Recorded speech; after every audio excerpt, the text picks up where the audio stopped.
Hi everyone, welcome back to my channel. My name is Kat, I'm German and I write children's fiction in English.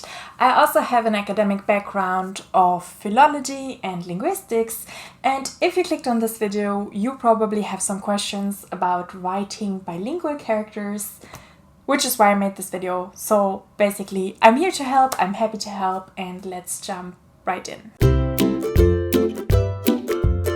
Last week I already made an introduction what it means to be bilingual and also gave you some guiding questions that you can ask about your bilingual characters. And this week I wanted to make a list of do's and don'ts for writing bilingual characters, but then I noticed that I'm apparently way too passionate about this topic and my script was getting way too long. So instead I decided to kind of split up this video, and today I'm going to talk about the don'ts of writing bilingual characters, the big no-nos, the things you shouldn't do. Let me tell you, there are plenty. The first don't is don't try to reproduce an accent in writing. And I apparently have a very strong accent when I say the word reproduce. This is a bit of a subjective one. For example, J.K. Rowling definitely mirrored Fleur Delacour's pronunciation and her French accent in the Harry Potter books. And Roald Dahl did the same, for example, for the Grand High Witch in The Witches. I personally think that it's not the best thing to do for several reasons. One, it can be very distracting and very difficult to read. Two, it can be pretty disrespectful, or it can get to be disrespectful very, very quickly. Especially when you're not really familiar with the accent, you might actually overcompensate.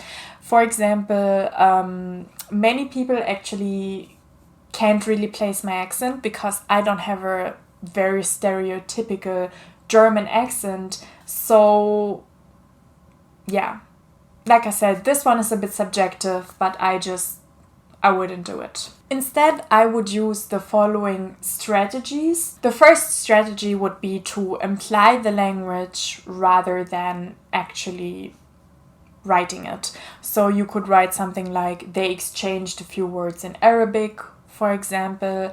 And George R. Martin actually does this a lot in his Song of Ice and Fire books, where he talks about a lot of foreign languages that are not the common tongue, such as Dothraki or High Valyrian, without ever actually making up those languages. So that's definitely a strategy you could use. Another way to kind of show that a character is bilingual or might have a foreign language background is to sprinkle in instances of maybe some odd or unfamiliar word choices, or maybe some different grammar. For example, Germans actually tend to give very clipped yes or no answers that might seem a bit rude, but are perfectly fine to give in German. Or Russians might have the habit of omitting articles because they don't have articles such as the and a in Russian.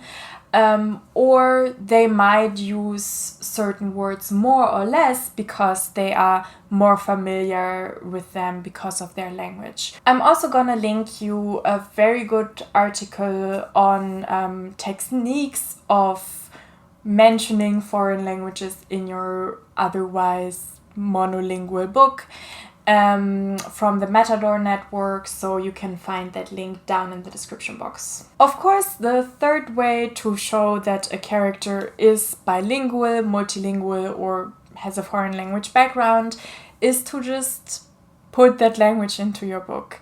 But while we're at it, let's get to the next don't. This don't is very important, and it is, don't just let your character speak that second language completely randomly, especially when they don't actually notice that they're speaking it. We all heard these very cringy stereotypical token characters that speak like this, like hola amigo, ¿cómo estás? Like what's up buddies? Or oh mein Gott, that is awful, and I'm German. Bilingual characters like this are unintentionally funny at best and straight up offensive at worst. So really be careful doing this. And since this is such a sensitive topic and a real minefield, I actually decided to make a separate video on it. The phenomenon of switching languages is called code switching, and that video will come out in 2 weeks. So if you don't want to miss it, just hit the subscribe button. And also, if you want to, hit the notification bell icon so that you will get an email when I upload that video. The next don't is do not, for the love of God, use Google Translate or other kind of translator apps or websites, because they will most likely be even worse than Google Translate. I would definitely say, if you are planning on putting snippets of a foreign language in your book, don't rely on internet translation, because we're definitely not there yet. Even for small sentences, I would discourage you from doing that if you don't know anything about the language. And I will give you an example, because you might think I'm exaggerating, but I'm not, trust me. So let's take a relatively simple sentence that probably is one of the most Googled sentences, and it's I love you. So how to say I love you in a different language. A lot can actually go wrong when you say that sentence, and I don't mean on an emotional level, like the other person not loving you back. I mean purely on a linguistic level here. Let's start with I. So I might be omitted in some languages, which happens pretty frequently. It might also be gendered. So, for example, this language might have different versions for I depending on if a man or a woman says it. Let's move on to the next word, which is love. Other languages might have different words that mean to love. For example, love as family, love as a friend, romantic love, platonic love, whatever. Many languages also conjugate verbs, which means, for example, in English, you always have to add an S to the verb when it's in third person, or you have different versions depending on, for example, irregular verbs such as to be. You say I am, you are, he is. Very many languages conjugate every single verb. And then finally, you, the third word. There might also be different words for that depending on if you are speaking formally or informally. For example, German has du, which is informal, and sie, which is formal, and in English you just use you. Or there might be different versions of you depending on whether you're speaking to a man or a woman. Also, there are always different dialects of a language, as well as registers, which means just the level of formality. So as you can see, even with a very simple phrase that is very often translated, a lot can go wrong, and you definitely shouldn't rely on translator apps, because they will never have all the context they need to form correct language. The next don't is don't overstress the foreignness of your character, and don't overstress how difficult it is for them to speak a second language. So, needless to say, this can come across as very condescending, and apart from the character not having to stress every second sentence that the majority language is not their first language,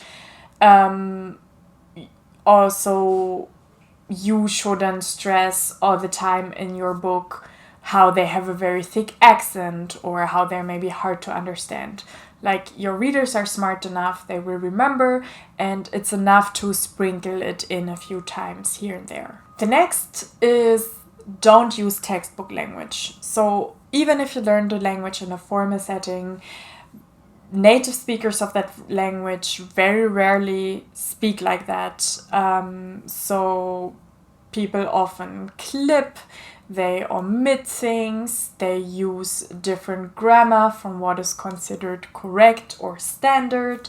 So just don't trust the textbooks, guys. And speaking of not trusting, don't trust the internet and other media such as movies. Some people are surprised when they hear me speak German, for example, to my family on the phone, because I don't sound like I'm super aggressive and I'm yelling, because the impression that they got from German from the internet is that it's just basically people shouting 24/7. Same goes for the movies.